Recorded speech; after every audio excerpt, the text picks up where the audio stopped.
Okay, good day, Ray.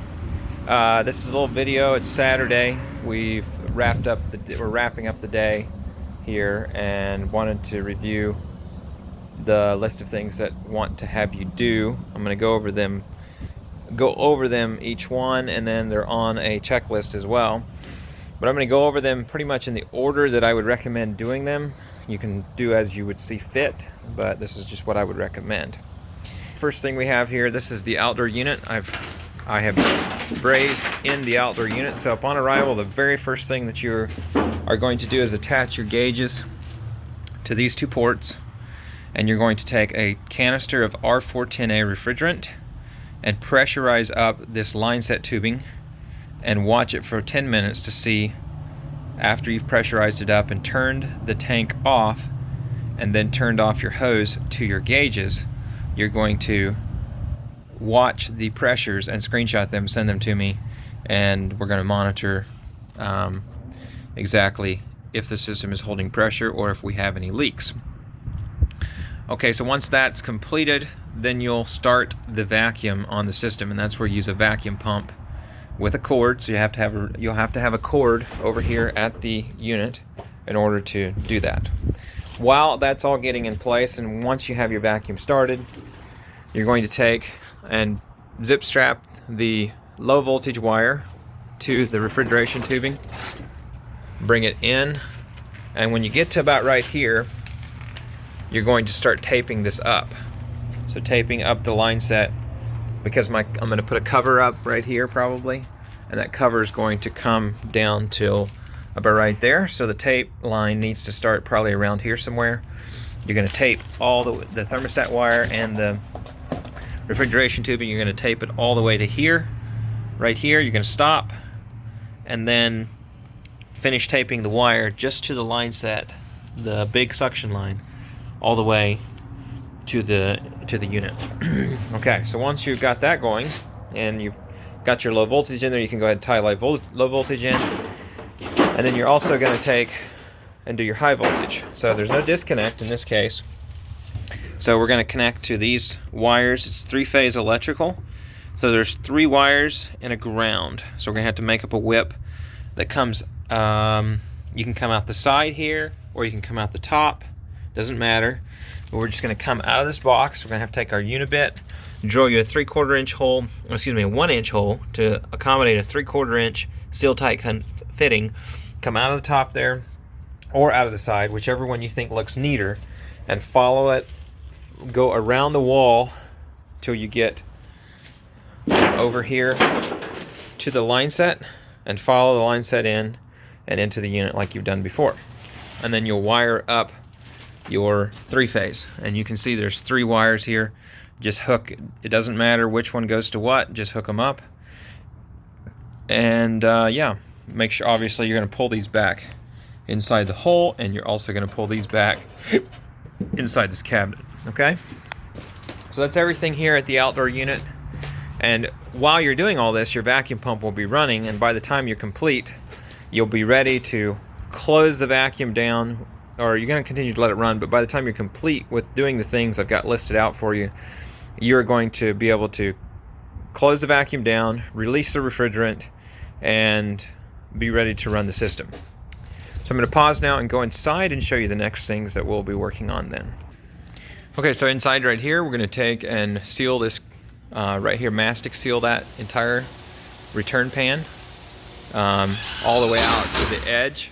We're going to be getting a grill for that to be installed, and we'll have that yet on Monday or not, but make sure you seal that inside, not inside, but that ring right there, as well as everything that connects to the wood. Colin's installing the thermostat, so that will already be installed, so we should be good to go on that. Now I'm going to move to the indoor unit. Alright, so here at the indoor unit, we are going to be putting a 2-inch filter here yet, but I don't know if we'll have it yet on Monday.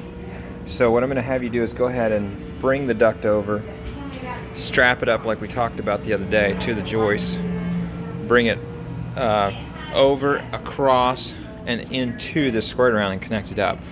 Don't really want to seal any of this yet because I want to be able to easily remove it, but we're going to put a filter over there temporarily until we can unbolt this, pull it off, and put the filter rack in place and then bolt it back on. The next thing will be is to bring the condensate pump up here, which I'll have on your list to load. I would probably put that condensate pump about right here. We're going to cap. I'm going to have you cap that PVC drain because we're not going to tie that in at all. And we're going to need to get us a, just looking right here, not sure why this is taped over, but probably we'll use this receptacle right here for our condensate pump. And then we're going to run our drain. I want you to knock out your drain. You can see the piece on the door right there. It's a little bit hard to see, but that little oval knockout.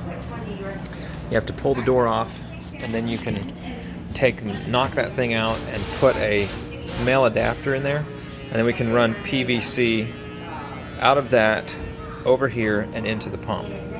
And then we'll be able to take, and out of the pump we'll connect hose and a fitting into these into this drain line right here. Okay, so and actually I'm just rethinking something. I think we're going to actually put the pump inside the pan, because then if it ever leaks water, we'll be inside the pan already. So I like that idea a lot better than having it outside the pan. Alright, so the final things here. Oh, high voltage. High voltage is going to come in the top right there. See if I can get over there. There's two knockouts. This would be the first knockout, which is a 1-inch hole. Yeah, that first knockout there. And we're waiting on the electrician to run his high voltage wiring from over here up, over. He's going to run it over, across, and then we'll just tie it straight into the unit. Okay, so we can tie that, and Colin has already installed the heat kit, so we just have to have the high voltage wire there. All right, let's see, final things. Yeah, so once we flip my camera around, so once we connect the once again, you want to do these things in the order that I've presented them for the most part. Not exactly. The most important ones would be doing the pressure test, and then the vacuum, and then working on other things while your vacuum is running, because that way you're not just sitting there waiting for the vacuum to get done while you're, you know, and you've got all your other things done. You want to work on some other things while your vacuum is running. And the vacuum can run for 2 hours. That's okay. There's nothing wrong with that. So you can let that vacuum run the entire time you're inside here working, doing other things. So yeah, I think that pretty much outlines everything that we need to accomplish in order to start this system up. And then we'll go from there. I think that's pretty much it on this system. I am going to shoot another video on the 7.5 ton system and explain a little bit what will be happening there, but I think I may not yet today, but we'll see. And probably I'll be at as far as the briefing for that day, Monday, I'll probably be at the warehouse while you're doing some of these tasks yourself. And as far as where you park your truck and trailer, you can park it over here on the side where we were the first day, or you can park it over on the other side of the building where the outdoor unit is if you want to be closer over there. Sometimes it works well to have your trailer on one side and your truck on the other if you want to move things into your truck and then haul them over there. So anyways, thanks for watching. Let me know if you have any questions. We'll brief on Monday morning for sure, but I wanted to get this video to you so you could be thinking about this over the weekend if possible. Thanks so much, and have a great weekend. Talk to you soon.